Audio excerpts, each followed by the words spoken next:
Hi everybody, this is City Scrapper. Thank you so much for joining me today. Today I have a layout for you that I made using the March My Creative Scrapbook limited edition kit. This month, the limited edition kit had papers and embellishments from the vintage Artistry Wedgewood collection made by 49 and Market, and there were also a few sheets of paper from the vintage Artistry Everyday collection. So I'm using papers from both collections. I don't know if you saw that orange paper before I turned it over. It had an absolutely gorgeous print on the other side, but for what I was doing here, I just couldn't make it work. I tried. It was just gorgeous, gorgeous. It was a beautiful, beautiful pattern with flowers and butterflies, which is one of my favorites, but in the end, I just had to pick what worked with the pictures and the idea that I had. So I guess that's why papers are double-sided. So on the other side is this beautiful orange, like rusty orange color paper. And I love the way it went from light to dark from the top to the bottom of the page. I'm also using a thin strip of some olive paper and these beige distress papers as well. I want to have layers. I want to have all of my embellishments and my photo in that center orange strip. And I want to have these two strips of paper bordering the photo and the embellishments. So you can see I layered them, and now I'm going in and I'm really roughing up the edges. I roughed the papers up a little bit with the scissors, but to really get them to look very distressed, I feel like ripping them and tearing them and pushing them back with my fingers is probably the best approach.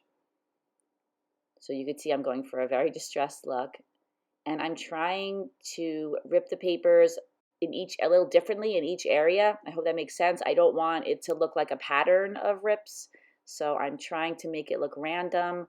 I feel like my brain naturally just goes to patterns, so I have to really think about trying to make it look unintentional. The kit comes with a pack of 49 and Market ephemera that matches the collections, and I started to layer some of the pieces in the center, and then I decided that those strips were too wide and that the fact that they were so wide wasn't going to give me enough room for my paper and my embellishments. So you could see that I am ripping up those strips and I bring them over to my trimmer and I trim them down. So now I'm happy with how wide they are. That'll give me a little bit more of an opportunity to add tons of embellishments, which I love to do. And everything here is from the kit. There are some die cuts that are florals that you could see to either side of the cluster. And today that was another die cut from the kit. There's a piece of lace on the bottom, that's from the kit. And those off-white cards, those are from the ephemera pack. I cut this piece out. I thought it would be interesting to have an oval shape. In the end, I don't end up using that oval with the leaves on it. But I am going to be using everything else you see here on the page. I cut 3 butterflies out from one of the pattern papers. The butterflies were so pretty and I thought they would be just perfect for this layout. So I end up taking everything off and then just attaching those few journaling cards together. I also put some foam behind the Today title, which I'm going to be using. And now I'm adding some Tim Holtz Distress Oxide through the stencil that's in the kit, just to add a little tiny bit of extra color to the background. And I do that in a couple of different places, and it was something that I thought of afterwards, but I was able to get the color down even with everything glued down or attached down to the page. I go back in with those florals so many times. I'm so sorry about that, but I have to take them off of the page to do different things to the page. So I put them on, I take them off, I rearrange them. But basically the way that they are now, that's how they stay for the most part. I'm inking the edges of all of those butterflies, and I'll have all of the names of the Distress Oxides and the other materials that I use in the description box. There was a little branding strip on the bottom of one of the papers, the one that I'm cutting a fishtail into now, and it is absolutely beautiful, and I thought it added a nice little pop of color on the bottom, so I'm including that underneath the photo. And I also liked the yellow flower. I wanted to have a little bit of yellow over there to the right. And these are some die cuts. I use some dies to cut these out, and then I emboss them with gold embossing powder. I did that for another layout, and I had these left over.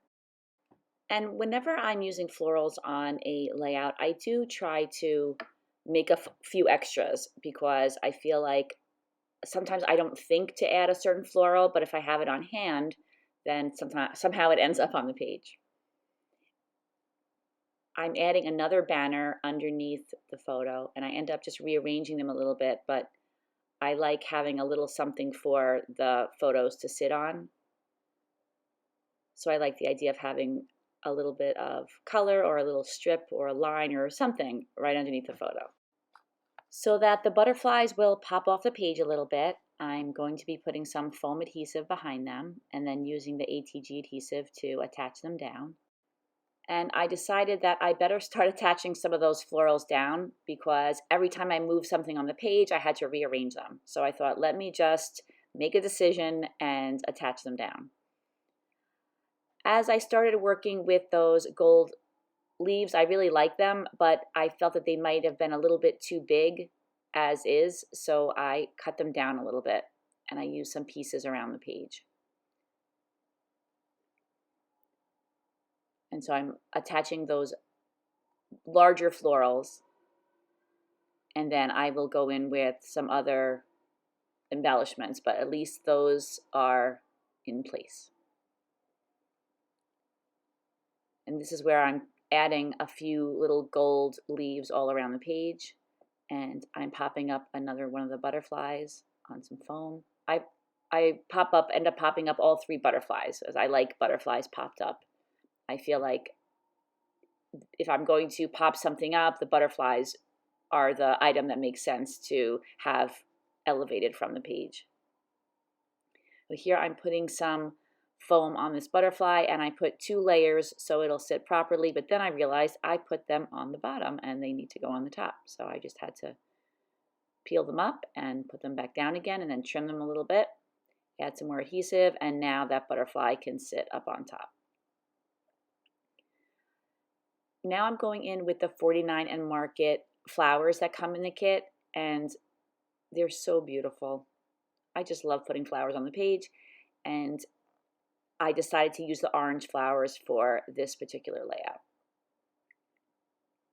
And I am rearranging the flowers a lot, and I tried to cut out some of it so you wouldn't have to see me switch things and switch them back again, but that's kind of my process. I like to see the way things look. I'll try different things. If it doesn't work out, I'll move them around, but I really like to move them around until I feel the page looks balanced. And now I'm going in with my heavy duty gel medium, and I'm attaching all of these elements down. And now I have, committed to where I'm going to place those flowers. Although I do move some things anyway, or add some things, I should say, anyway. So I'm happy with all of the arranging, and now I'm just going in with a couple more flowers. Why not? There's so many of them in the kit, and they look just so pretty. They add such a nice element to scrapbook pages. So I added those down, and now I'm going to be going in with some fibers. I bought this a while back at a flea market. It's a very, very long, very simply crocheted item. I'm sure that it's vintage. It looks like it's a little bit older, and I'm just cutting into pieces. And I know that might sound sad that I'm cutting this into pieces, but this one piece of crocheted, I'm not sure what it would have been used for. It was just like a long strip. And I can probably use this for years, because just a little bit goes a long way on a layout, and it's probably about 4 feet long. So I'm hoping to get a lot of use out of this one particular crocheted piece. And you can see here I'm cutting into pieces and I am distressing it as much as possible. And it adds a little bit of a different texture, and I just always love having some kind of fiber on the page. So this is my new thing, and I got this idea from Elena, who's also on the My Creative Scrapbook design team. And I just love having all different types of textures on the page. So I like having the paper, and I like having the flowers and the crocheted fibers and the embossed leaves. I just feel like all these different textures and materials just add a lot of interest to the layouts. So you could see that I have cut down a lot of those embossed leaves, the gold embossed leaves. I think they look better in smaller pieces than they do in a big bunch. I added the date under the photo, finding that my markers weren't writing so well, but I did manage to get the date written there. And now I'm going in with some pearls. For this layout, I am using pearls in kind of an unusual color combination. I am using kind of a champagne colored pearl, a yellow pearl, a blue pearl, and then the regular pearl colored pearl. And I'm adding them in all different sizes. And I'm making several clusters around the page. Sometimes I just scatter the pearls all over, and in this case, I'm putting the colored pearls in clusters, the larger pearls, and then I'm going to go around with some smaller pearls and then just add those kind of sprinkled throughout the layout. The photo that I'm using for this layout is a photo of both of my daughters, and it was taken a day that we went to the Cloisters, which is a museum that I've been going to since I'm a teenager. And I really wanted to take my daughters there so they could see it. Everywhere you look in there, there's something that is picture worthy. So they were very cooperative and took pictures all over the museum. And there's an outdoor area that has some gardens in it, and we took a bunch more pictures there. So I have a lot of pictures to scrapbook from this event. You can see here that I'm attaching down additional flowers. And I did use the heavy duty gel medium to attach down the pearls as well. And I had an idea that I was going to put a flower in the center of the O in today with a little greenery, but I ended up not doing that. Changed my mind about that. But I did put some white splatters down all around the layout, and you could see that I covered up my photo before doing that because I, of course, would get paint on the photo, knowing me. Now I'm using a sponge and some heavy-duty gesso in white, and I'm going around the layout and just dabbing everything with the heavy-duty gesso to help bring all of these different elements together. And that's kind of the same goal as the white splatters as well. So this is where I move that flower. I like it over to the right. There was really nothing there. And I added a little leaf that comes with the flowers. These flowers come with lots of leaves, which I really like. And that completes the layout, everybody. Thank you so much for watching this video. I hope that you will head over to the My Creative Scrapbook website. A link is in the description box, and check out all the kits that they have available this month. This is the limited edition kit. They have a lot more kits available, and they're all gorgeous. Thank you so much, everybody. I hope everybody has a fantastic day, and I hope you enjoy the close-ups, and I will see you again soon. Take care, everybody. Bye-bye.